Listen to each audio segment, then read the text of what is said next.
नमस्कार। आज हम एक बहुत ही दिलचस्प विषय पर थोड़ी गहराई से बात करने वाले हैं। हाँ। हमारे पास एक स्रोत है जिसका नाम है अपने पैशन को जाने। और ये सीधा सीधा उस सवाल से जुड़ा है कि भाई कोई अपनी जिंदगी का वो असली जुनून, वो मकसद, वो कैसे ढूंढ सकता है। बिल्कुल। कई बार ये सवाल बहुत बड़ा लगता है ना, कंफ्यूजिंग सा। हाँ, और शायद आज के जमाने में तो और भी ज्यादा मुश्किल लगता है, जहाँ इतने सारे रास्ते हैं, इतनी उम्मीदें हैं लोगों की आपसे। सही बात है। तो इस स्रोत की जो अच्छी बात है वो ये है कि ये कोई बहुत मुश्किल बड़ी बड़ी बातें नहीं करता। ये कुछ बुनियादी पर बहुत जरूरी चीजों पर ध्यान दिलाता है। अच्छा। तो आज हम यही कोशिश करेंगे कि इन विचारों को थोड़ा खोल कर समझें कि ये हैं क्या और किसी के लिए ये क्यों मायने रख सकते हैं, कैसे काम आ सकते हैं। हाँ बिल्कुल, क्योंकि पैशन शब्द सुन सुन के कान पक गए हैं आजकल। पर असल में मतलब क्या है इसका, इसे पाएं कैसे, इस पर शायद उतनी क्लैरिटी नहीं होती। सही कह रहे हैं। तो चलिए देखते हैं इस सोच में क्या है। जुनून की ये जो खोज है, इसके कौन से पहलू ये सामने लाता है। कहाँ से शुरू करें, पहला कदम क्या है इसके हिसाब से। देखिए, स्रोत के हिसाब से जो सबसे पहली सबसे बुनियादी बात है वो है अपने जीवन के असली उद्देश्य को पहचानना। असली उद्देश्य। हाँ, और यहाँ उद्देश्य का मतलब सिर्फ आप समझ रहे हैं रोजी रोटी कमाना या कोई करियर बनाना भर नहीं है। ये उससे कहीं ज्यादा गहरी बात है। असली उद्देश्य, ये सुनने में ही कितना वजनदार लगता है। मतलब सिर्फ ये नहीं कि क्या करना है, बल्कि ये समझना कि क्यों करना है। क्या स्रोत इस क्यों पर जोर दे रहा है। बिल्कुल सही पकड़ा आपने। ये उसी क्यों की तलाश है। स्रोत का इशारा है कि ये वो काम है जो आपको सिर्फ बाहर से सफल ना बनाए, बल्कि अंदर से एक संतुष्टि दे, एक सार्थकता का एहसास। आपको लगे कि हाँ, ये सिर्फ एक काम नहीं, ये मैं हूँ, मेरी पहचान का हिस्सा है ये।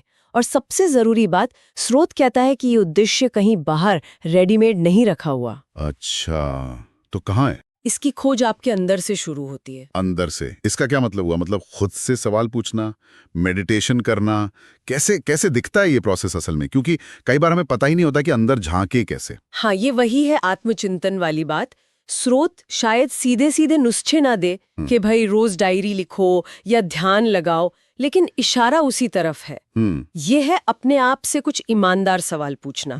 जैसे, मुझे सच में क्या चीज है जो अंदर से हिलाती है? क्या करते हुए मैं सब भूल जाता हूँ, समय का पता ही नहीं चलता? हाँ हाँ, होता है ऐसा। कौन सी ऐसी दिक्कतें हैं जिन्हें सुलझाने में मुझे मजा आता है, चाहे वो मुश्किल ही क्यों ना हो?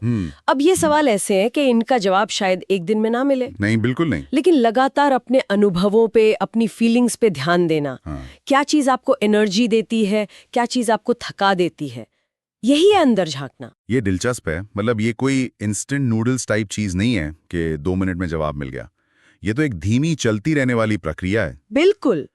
और क्या ऐसा भी हो सकता है कि ये उद्देश्य वक्त के साथ बदल जाए। क्या स्रोत इस बारे में कुछ कहता है। स्रोत सीधे तौर पर बदलने की बात तो नहीं करता, लेकिन जिस तरह वो अंदरूनी खोज पर जोर देता है, उससे लगता है कि हाँ, जैसे जैसे हम खुद को बेहतर समझेंगे, हमारे उद्देश्य की समझ भी ज्यादा साफ होगी, शायद विकसित भी होगी। अच्छा।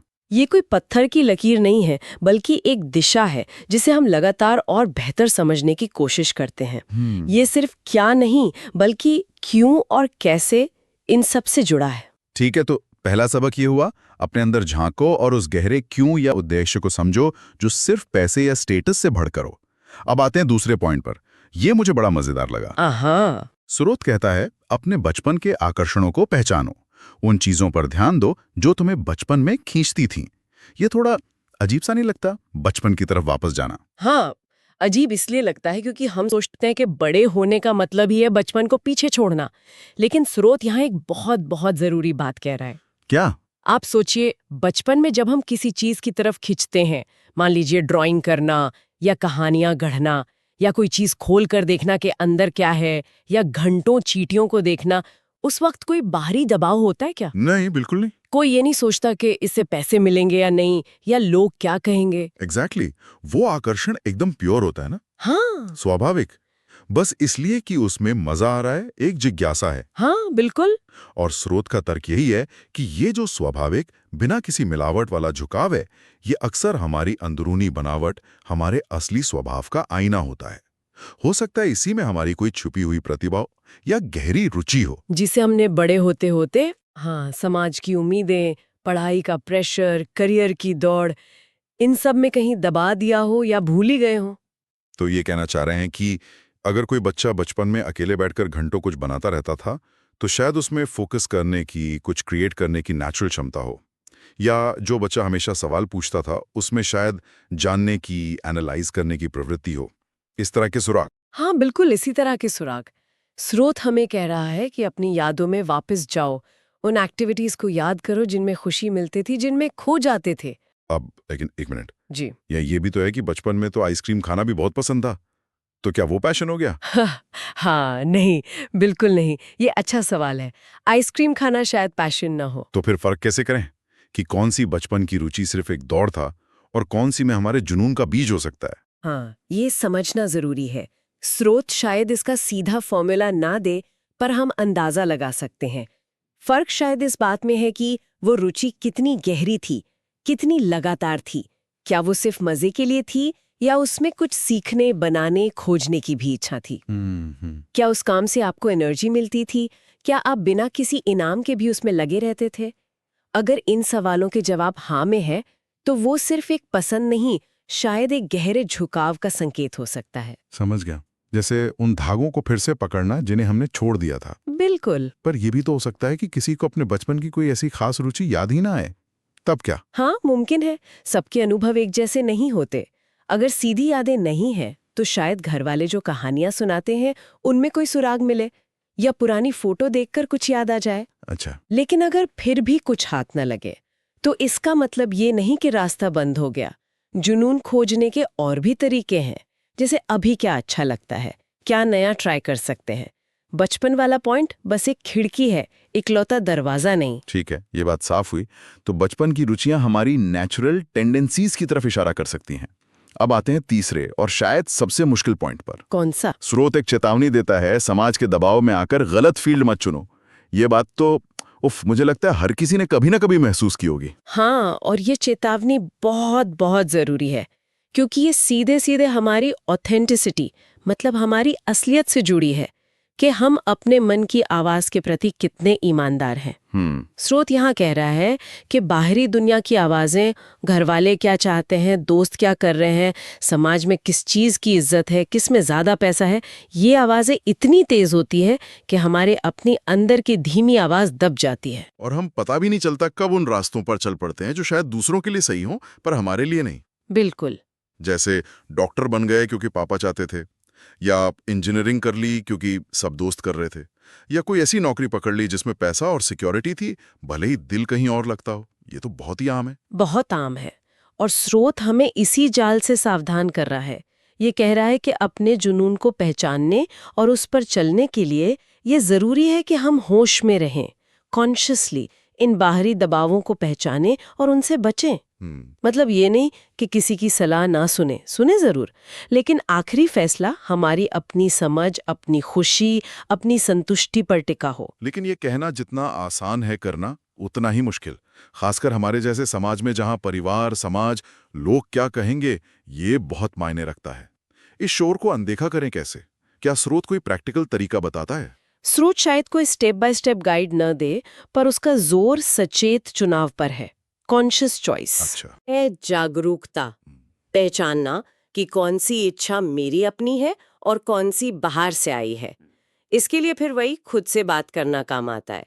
दूसरा कदम है हिम्मत। हिम्मत तो चाहिए। हाँ, अपनी अंदर की आवाज पर भरोसा करने और उसके हिसाब से चलने के लिए हिम्मत चाहिए, खासकर तब जब आपका रास्ता भीड़ से अलग हो। और तीसरा, शायद धीरे धीरे अपनी बाउंड्रीज बनाना सीखना, मतलब दूसरों को नाराज किए बिना अपनी जरूरतों को प्राथमिकता देना सीखना। बाउंड्रीज, ये जरूरी है। और ये जो ऑथेंटिसिटी की बात आपने कही, क्या इसका मतलब है कि हम प्रैक्टिकल बातों को बिल्कुल भूल जाएं? मान लो किसी का पैशन पेंटिंग है, पर उससे घर चलाना भी मुश्किल है, तो क्या करे वो? नहीं, ये बहुत प्रैक्टिकल सवाल है, और स्रोत शायद ये नहीं कह रहा कि आप अव्यवहारिक हो जाएं। ऑथेंटिसिटी का मतलब जिम्मेदारियों से भागना नहीं है, तो फिर? बल्कि ये समझना है कि आप अपने जुनून और अपनी ज़रूरतें, इन दोनों के बीच बैलेंस कैसे बना सकते हैं। हो सकता है शुरुआत में जुनून एक साइड हसल की तरह रहे, या आप कोई ऐसा रास्ता निकालें जिससे आपकी क्रिएटिविटी का इस्तेमाल किसी प्रैक्टिकल काम में भी हो जाए। अच्छा। ऑथेंटिसिटी का मतलब है अपनी सच्चाई को जानना और उसके प्रति ईमानदार रहना। लेकिन उसे असल जिंदगी में बुनना कैसे है? ये सफर तो हर किसी का अपना होता है। स्रोत हमें दिशा दिखाता है, नक्शा शायद हमें खुद बनाना पड़ता है। ये बैलेंस साधना, यही शायद असली चुनौती है। तो इन तीनों पॉइंट्स को, उद्देश्य की तलाश, बचपन के सुराग और सामाजिक दबाव से बचाव, इनको जोड़कर देखें तो एक पूरी तस्वीर सी बनती है। ये तीनों जुड़े हुए लगते हैं। हाँ, बिल्कुल जुड़े हुए हैं। अपने असली उद्देश्य को समझने के लिए अंदर देखना पड़ता है।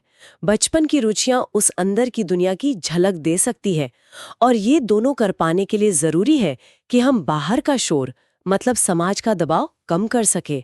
तभी तो अंदर की आवाज साफ सुनाई देगी। सही बात है। ये तीनों मिलकर ही उस रास्ते को रोशन करते हैं जिस पर चलकर शायद हम अपने जुनून तक पहुंच सकते हैं। तो अगर हम इस पूरी बातचीत को समेटें, तो इस स्रोत अपने पैशन को जानने से हमने जुनून खोजने के बारे में 3 मुख्य बातें समझी। पहली, अपने जीवन के उस गहरे उद्देश्य को पहचानने की कोशिश करना जो सिर्फ बाहरी सफलता नहीं बल्कि अंदरूनी सुकून दे। सही। दूसरी, अपने बचपन की उन नेचुरल रुचियों पर ध्यान देना, क्योंकि वो हमारी असली नेचर और पैशन के सुराग हो सकते हैं। बिल्कुल। और तीसरी, जो शायद सबसे ज्यादा मेहनत मांगती है, वो है समाज के दबाव और उम्मीदों के आगे झुके बिना अपनी असलियत बनाए रखते हुए अपनी अंदर की आवाज सुनकर अपना रास्ता चुनना। बिल्कुल सही कहा। संक्षेप में कहें तो ये स्रोत हमें सेल्फ अवेयरनेस और ऑथेंटिसिटी का रास्ता दिखाता है। ये कहता है कि जुनून कोई बाहरी चीज नहीं जिसे ढूंढना है, वो हमारे अंदर ही है। बस उसे पहचानने, समझने और हिम्मत के साथ अपनाने की जरूरत है। हाँ। ये एक तरह से खुद को गहराई से जानने और स्वीकार करने का सफर है।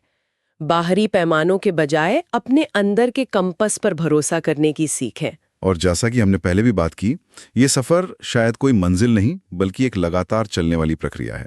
पैशन मिल जाने के बाद भी उसे निभाना, उसे आगे बढ़ाना, वो अपने आप में एक काम है। निश्चित रूप से। जुनून कोई ऐसी चीज नहीं जो मिल गई और बस।